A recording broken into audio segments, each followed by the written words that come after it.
Sveiki. Štai gruodžio vidurys, paskutinė savaitė, kada komitetai jau baigė savo darbus, galima sakyti, o politinės grupės dar tęsia, nes mums reikia pasiruošti sesijai Strasbūre, paskutiniai šių metų sesijai Strasbūre. Na, žinoma, įvykių šią savaitę tikrai netruko ir kai kurių ypatingų datų taip tame tarpe. Bašaro Asado režimo griūtis Sirijoje, tai yra didžiulis Irano ir Rusijos pralaimėjimas, ką jie besakytų, bet tai yra jų įtakos praradimas svarbiame Europai regione ir apskritai geopolitiškai kalbant. Na ir žinoma, Turkijos įtakos augimas šiame regione yra žymus. Ar Europa su vakarais sugebės pasiūlyti kažką, tai kad mes neprarastumėm įtaikos taip pat, nes jeigu iš mūsų reikalaus vien tik tai finansinės paramos, finansuokite ir pasitraukite, matyt, reikalai Sirijoje nepasikeis į gerą pusę. Aš kol kas stebiu situaciją, neturiu galutinių išvadų, matyt, dar per anksti, gali būti geriau, gali būti blogiau, bet ko gero tikrai nebus jau taip blogai, kaip buvo prie Bašaro Asado.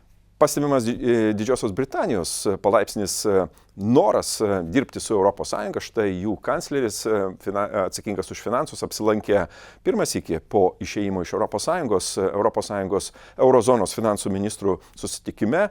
Jeigu Britai kalba apie pinigus, reiškia, Britai kalba apie politiką. Jeigu kalba apie politiką, tai aš manau, mes turėsime daugiau bendradarbiavimo, ko reikėtų, žinoma, aš tik tai ir linkiu savo ir ES turėti tikrą partnerystę su Didžiąja Britanija, kalbant ypatingai apie saugumą ir gynybą, bet ir apie ekonomiką ir kitus dalykus. Mes esame vienas kitam reikalingi partneriai.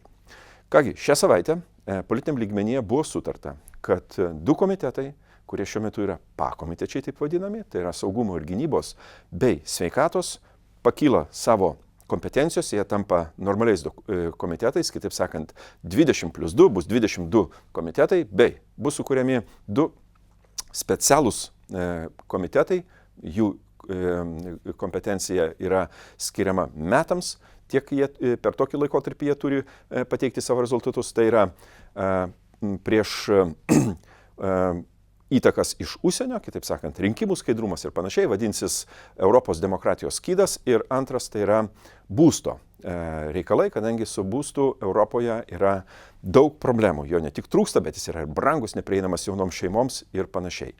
Kągi, svarbus sprendimai, mes jų laukiame, tikėsimės ir rezultatai bus atitinkami. Ši savaitė buvo pilna įvykių kaip Tarptautinė žmogaus teisų diena.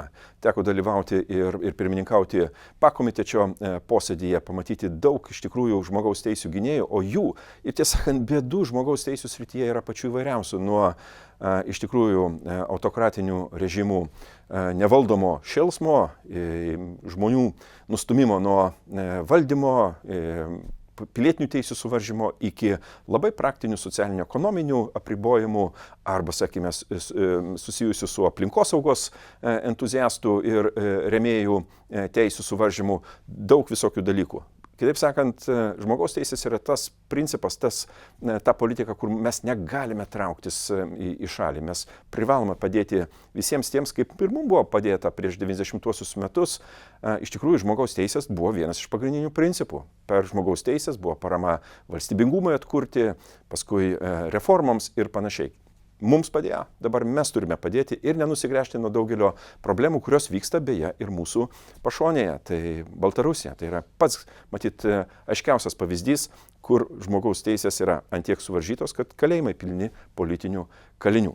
Taip, šią savaitę buvo Demokratinės Baltarusijos dienos Europos parlamente, teko pačiam kalbėti, susitikti, bendrauti. Svarbus, reikalingi dalykai. Linkime, kad demokratinė opozicija, telkianti Baltarusijos žmonės, kitaip sakant, nenukabintų nosies. Žinoma, situacija yra sudėtinga, kada yra daug politinių kalinių, kada daug bėdų šalyje, bet kartu mes galime įveikti, jiems reikia ir mūsų paramos, jie turi veikti praktiškai, ne vien tik tai žodžiais. Šią savaitę Bulgarijai ir Rumunijai bus uždegta žalia šviesa prisijungti pilnateisiais nariais prie Šengeno. Ilgai jie laukė šito momento, na, jeigu taip jau paskaičiuoti, 17 metų po jų narystės jiems reikėjo, kad štai nuo sausio 1 prasidėtų jų pilnateisė narystė. Sveikiname, žinoma, teko jiems matyti iškentėti ne vieną pažeminimą šitoje srityje, bet vieninga Europa yra stipresnė negu suskaldyta. Šį kartą tiek, iki.